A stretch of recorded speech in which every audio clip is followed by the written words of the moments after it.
ng auto captions sa CapCut para mas maganda ang iyong video. So, punta ka lang, pakahirapan natin yun. Yan, open natin yung CapCut and then skip natin to and then edit, create new project and then mag-add ka ngayon. So, ito mag-add ka ngayon. So, add natin to. So, yan. Play natin. Yes, this is it. Okay. Pagka-play mo, add audio. Pwede kang mag-record. So, i-record mo.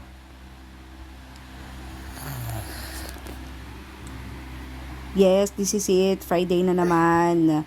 Magbibilang na naman tayo ng mga kinita ni Ate Sai. Ayan. So, check natin lang. Kapag may lumabas na green na dito sa baba, ibig sabihin may audio na siya. Pwede mong pakinggan ulit by playing yung red button. Yes, this is it. Friday na naman. Ayan, pwede mong i-mute yung kauna. Kailangan i-mute mo yung video mo kapag nagdagdag ka ng audio or kung ayaw mo naman. Basta dito mo siya i-edit. So, select mo yung video and then mute dito. Mute. Yan.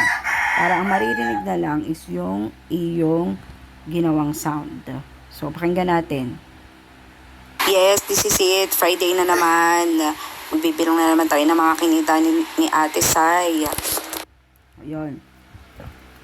So, after nun, pag okay ka na, click ka lang dito sa black and then click yung arrow and then text and then auto captions. Then, dapat dito sa language is nakamalay. And then, click ka ng settings or yung templates mo and then generate. Yan, mag-generate na yan. Okay. So, pwede mong i-play again. Yes, this is it. Friday na naman. Magbibilang na naman tayo ng mga kinita ni Ate. Ayun. Pag nakita mo na dun sa lumabas na captions is merong hindi tama, Yes, this is it. kagaya nito, sabi niya, magbibirong, hindi magbibilang. So, pwede mong i-edit yan. I-click mo lang yung text dito sa video mo sa taas, sa display. And then, palitan mo dito ng magbibilang. Yan, like that. Okay. And then, yun, okay na yan. Save mo na siya. Yan, okay.